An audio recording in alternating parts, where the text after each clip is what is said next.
Happy independence day everyone. हम सब जानते हैं कि आज हमारे लिए 15 अगस्त कितना इम्पोर्टेंट है और किस लिए है। तो हम लोग हर साल की तरह इंडिपेंडेंस डे 15 अगस्त को मनाते हैं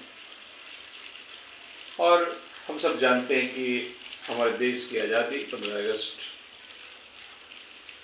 1947 को हुआ। मैं सोचा कि दिन भर हम लोग जो है सुबह से इस आज़ादी के पर्व में कुछ न कुछ प्रोग्राम में बिजी थे, सब अपने अपने काम में बिजी थे। अभी शाम के समय में थोड़ा सा फुर्सत में सोचे कि कुछ इस इंडिपेंडेंस डे के ऊपर गुफ्तगू डिस्कशंस हो जाना चाहिए। तो जब हम आज़ादी से पहले के भारत के बारे में सोचते हैं तो 1858 से लेकर 1947 की जो अवधि है इसको हम लोग आज़ादी से पहले के भारत को जानते हैं। 1857 पहली स्वतंत्रता संग्राम के नाम से जाना जाता है। उसी तरह जो है आज हम लोग जो कुछ यादें ताज़ा कर लेते हैं कि कौन सी घटनाएं कौन से साल जो है क्यों इम्पोर्टेंट थे। 1885 भारतीय राष्ट्रीय कांग्रेस का गठन हुआ। 1885 में भारतीय माने इंडियन नेशनल कांग्रेस का गठन हुआ। अब इंडियन नेशनल कांग्रेस से मतलब हम कभी कभी लोग जो है कांग्रेस पार्टी समझ लेते हैं। बिल्कुल नहीं, कांग्रेस पार्टी सेपरेट थी। कांग्रेस पार्टी का जो पार्टी के रूप में जो अस्तित्व आया और भारत की आज़ादी के बाद आया। लेकिन भारत को आज़ाद करने के लिए जो मुहिम चलाए गए थे उस समय 1885 में भारतीय राष्ट्रीय कांग्रेस का गठन हुआ था। कांग्रेस का मतलब होता है एक सम्मेलन। कांग्रेस का मतलब कांग्रेस पार्टी नहीं, कतई नहीं। फिर एक इम्पोर्टेंट वर्ष जो है 1905 बंगाल विभाजन और स्वदेशी आंदोलन। 1919 जिसको हम कभी भूल नहीं सकते, जालियांवाला बाग हत्याकांड, जिसको अंजाम जो है जनरल डायर के द्वारा दिया गया था, आप सब जानते हैं। और ये एक दर्दनाक घटना थी और उस घटना में शहीद को हम सब नमन करते हैं। हम सब जो है उन शहीदों को याद करते हैं और उनको याद करते हुए हमारे देश की आज़ादी को अक्षुण्ण रखने के लिए हम तत्पर रहते हैं और वहाँ से सीख लेते हैं। 1920 से 22 जो है असहयोग आंदोलन, 1930 जो नमक सत्याग्रह जिसको डांडी यात्रा भी कहते हैं, 1942 भारत छोड़ो आंदोलन और 1947 जितनी खुशी हम लोग को है इंडिपेंडेंस डे, लेकिन 1947 को भारत का विभाजन और पाकिस्तान के गठन के रूप में भी जाना जाएगा। तो हमारे ये कह सकते हैं कि 1947 जो है भारत का विभाजन हो गया और एक नया देश जो है 14 अगस्त 1947 को पाकिस्तान बना और 15 अगस्त 1947 को हमारे पोस्ट इंडिपेंडेंस डे, वहाँ से हमारे इंडिपेंडेंस डे शुरू हुआ।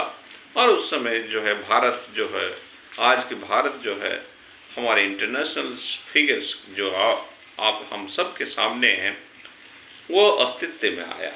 तो ये था कुछ इम्पोर्टेंट डिस्कशंस। अब जब हम इंडिपेंडेंस डे की बात चर्चा करते हैं और जिन महामानवों ने हमारे देश में की स्वतंत्रता के लिए, स्वाधीनता के लिए मुहिम चलाए, एक प्राण की आहुति दिए, अपनी जवानी खपत कर दी, अपने पूरे जीवन उत्सर्ग कर दिया, उनके अगर नाम हम ना लें तो ये बेमानी होगा। तो इनमें से अब जितने शहीद हैं, हाँ, आपके 66,000, 1 करोड़, ये व्हाटएवर माइट बी, लेकिन उन सब का नाम लेना तो संभव, सभी का नाम लेना संभव नहीं।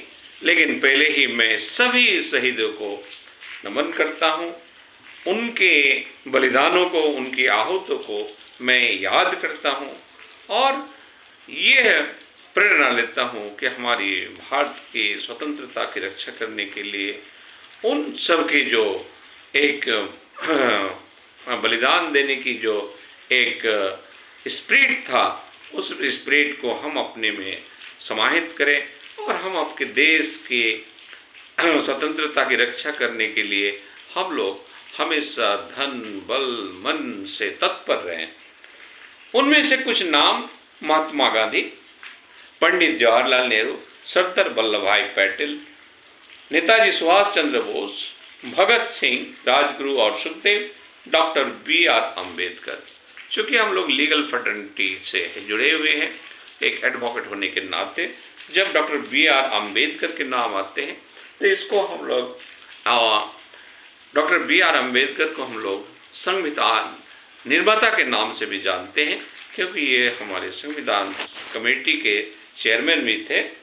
और तीसरा नाम मैंने जो लिया, सरदार वल्लभ भाई पटेल, इनको एक अभूतपूर्व जिम्मेदारी दी गई थी, इसलिए दी गई थी कि उस समय भारत जो है रियासतों में बटा हुआ था, छोटे छोटे राज्यों में बटा हुआ था, राजा शासन करते थे।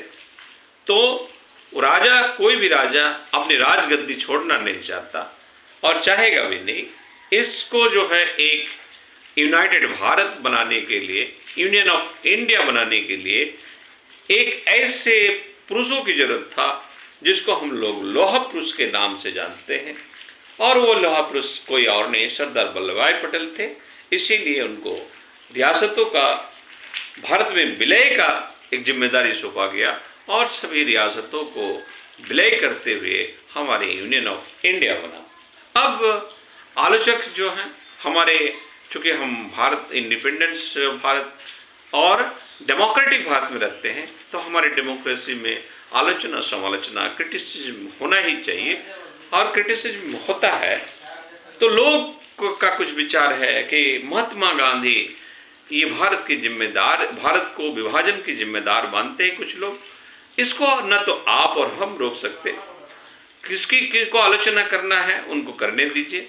लेकिन अगर आप अपने परिवार में 4 भाई हैं, 5 भाई हैं, तो अपने परिवार के विभाजन को ही आप रोक नहीं पाते, तो हमारे इतने बड़े क्या कहते हैं टेरिटोरी, जहाँ पे एक विवाद उत्पन्न हो, कुछ लोग जो है अलग होना चाहते हो, जिसको बियॉन्ड द कंट्रोल है, ऐसे सिचुएशंस में आप और हम क्या कर सकते हैं।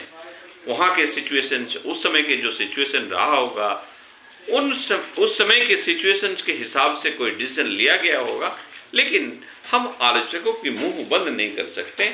उसी तरह बहुत सारे चीज़ों पे जो आज हम देखते हैं, भारतवर्ष जो हमारे जिसको कहते हैं कि आधुनिक भारत, मॉडर्न इंडिया, उसमें जो है पंडित जवाहरलाल नेहरू की काफ़ी कुछ कंट्रीब्यूशंस रहा है। वो अंध भारत नहीं चाहते थे, या पिछले 4000 पीछे की वर्ष की जो भारत, वो बिल्कुल नहीं चाहते थे। वो चाहते थे कि हमारे भारत प्रोग्रेसिव हो, हमारे भारत जो है दूसरे जो हमारे इंटरनेशनल कम्युनिटी के साथ कंधे से कंधे मिलाकर आगे बढ़े।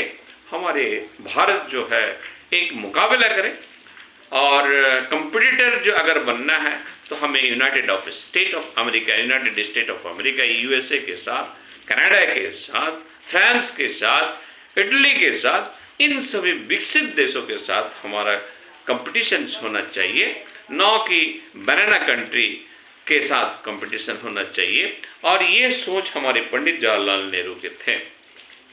तो माय फ्रेंड्स, मेरे दोस्तों, ये कुछ चंद बातें जो हमारे इंडिपेंडेंस से संबंधित हमने डिस्कस किया और होप सो कि आपको ये डिस्कशन अच्छा लगा होगा।